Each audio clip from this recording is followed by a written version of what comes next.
Hello friend, Bengali স্বাদ কিচেনে আপনাদের সকলকে স্বাগত। প্রতিদিনের মতো আজও একটা নতুন রেসিপি নিয়ে এসে গেছি। আসুন রেসিপিটা দেখে নিই। ফ্লাওয়ার পিঠে বানানোর জন্য দেখুন আমি এখানে ময়দা নিয়ে নিচ্ছি 1.5 কাপ মতো।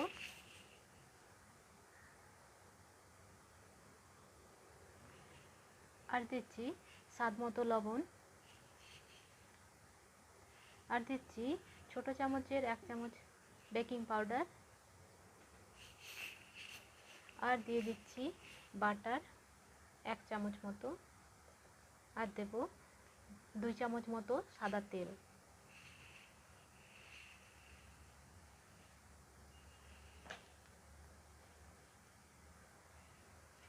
আর দিচ্ছি একটা ডিম। ডিমের সাদা অংশ কিছুটা রেখে দিতে হবে। আর দিচ্ছি ভ্যানিলা এসেন্স 1/2 চামচ। সাদা অংশটা কি কাজে লাগবে সেটা আমি পরে বলে দেব। আর দিয়ে দিচ্ছি জল একটু একটু করে দিয়ে আটাটা মেখে নিতে হবে।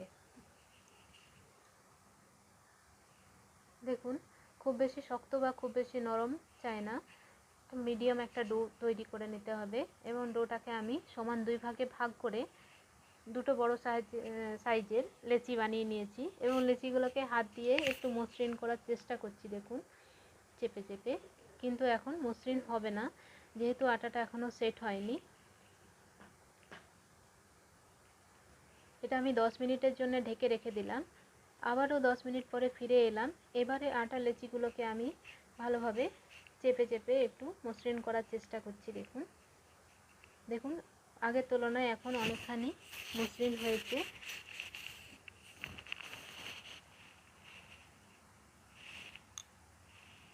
এভাবে আবারও আমি 10 মিনিটের জন্য ঢেকে রেখে দিচ্ছি।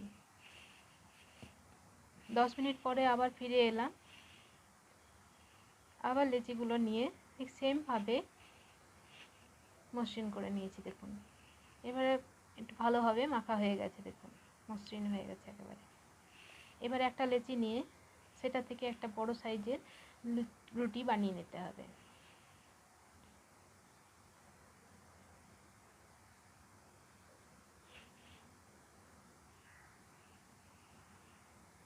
খুব বেশি পাতলা খুব বেশি মোটা করার দরকার নেই।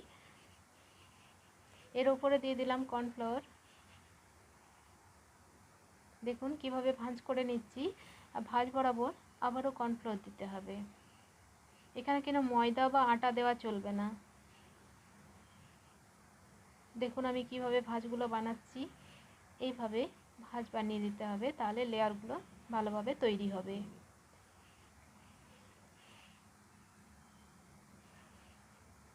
এবার এটাকে একটা র্যাপিং পেপারে মুড়ে রেখে দিতে হবে। দেখুন ঠিক এভাবে রেখে দিতে হবে।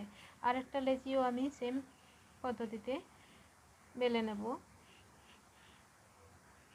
এবার কর্নফ্লোর ছড়িয়ে দিয়ে আবার ওই মতো ভাঁজ করে নেব।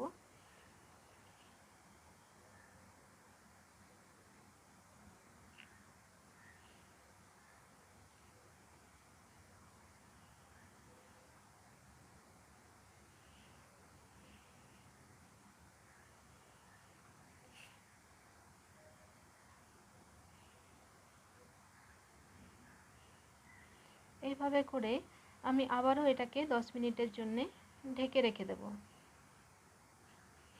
ততক্ষণে আমি গ্যাসের মধ্যে একটা পাত্র বসিয়ে নিয়েছি। তার মধ্যে আমি দিচ্ছি 3 চামচ মতো চিনি।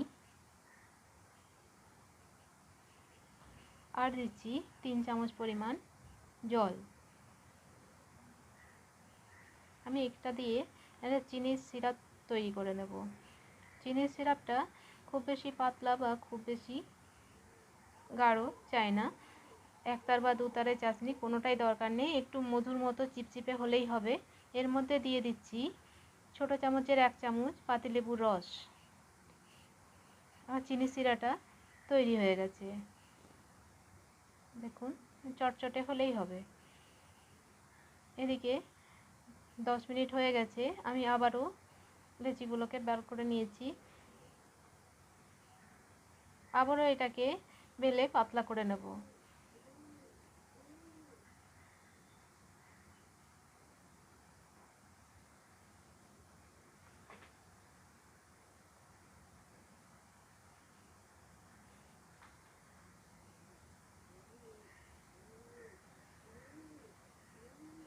আবারও কর্নফ্লোর ছড়িয়ে ভাজ করে নিতে হবে।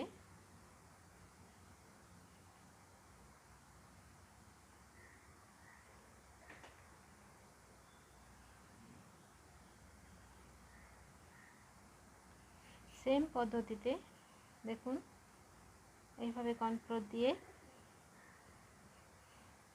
আবারও র্যাপ করে রাখতে হবে।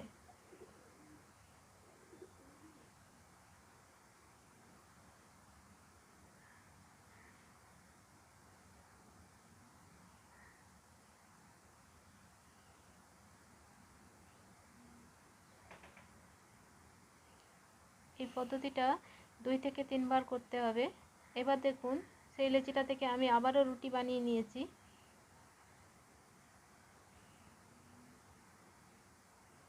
সাইডগুলো আমি একটু শেপ দিয়ে নিয়েছি।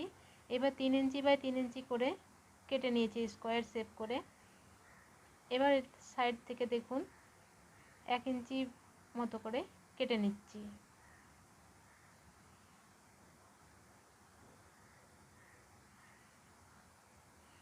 এইভাবে সমস্ত টুকরোগুলোই কেটে নেব।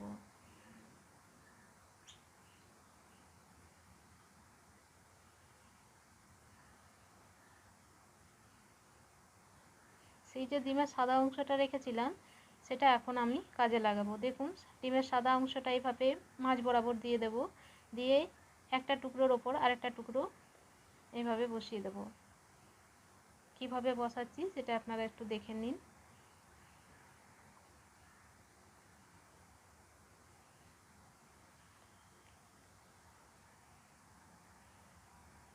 ব্যাস ফুলটা তৈরি হয়ে গেছে দেখুন। আবারও একটা দেখিয়ে দিচ্ছি। সমস্ত পিসগুলোকে আমি একটার পর একটা সাজিয়ে নিয়েছি, একই সঙ্গে কেটে নিচ্ছি কাজের সুবিধার্থে এবং সময়টাও কম লাগবে এভাবে।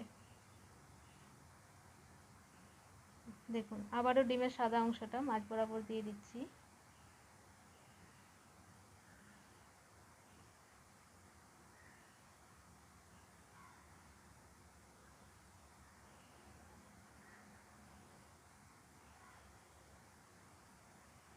দেখুন তৈরি হয়ে গেছে আরও একটা ফুল। এভাবে সমস্ত ফুলগুলো আমি তৈরি করে নেব।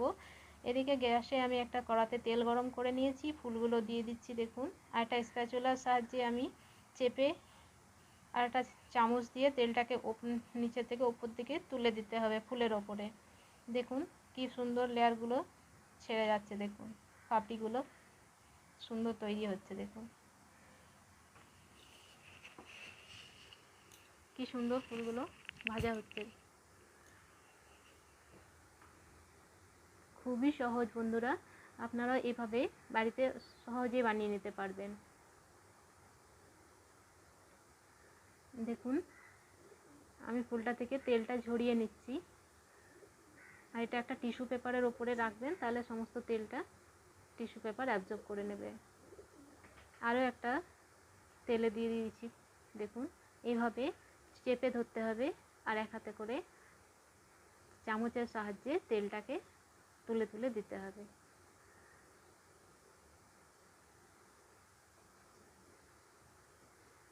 কাজটা অবশ্যই একটু সাবধানের সঙ্গে করবেন।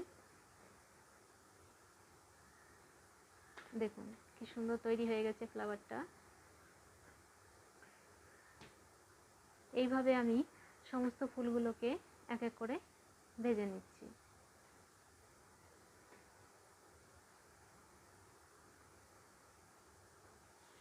অন্যদিকে গ্যাসে আমি একটা ছোট্ট প্যান বসিয়ে নিয়েছি, ওর মধ্যে আমি সাদা তিল দিয়ে দিয়েছি 3 চামচ মতো। এটাকে খুব বেশি ভাজবো না যেন কালো হয়ে না যায়, মোটামুটি একটু ভাজা হলেই নামিয়ে দেবো। এরপর দেখুন ভাজা তিলটা একটা চামচের সাহায্যে ফুলের মাঝ বরাবর দিয়ে দিচ্ছি।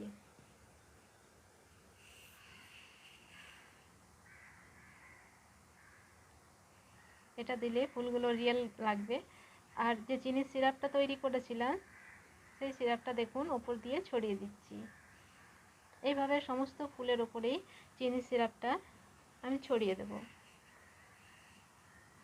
দুর্দান্ত এই ফুলটা দেখুন তৈরি হয়ে গেছে। আপনাদের রেসিপিটা কেমন লাগলো অবশ্যই আমাকে কমেন্ট করে জানাবেন। আর আমার চ্যানেলটাকে লাইক করবেন, শেয়ার করবেন এবং সাবস্ক্রাইব করবেন। ধন্যবাদ।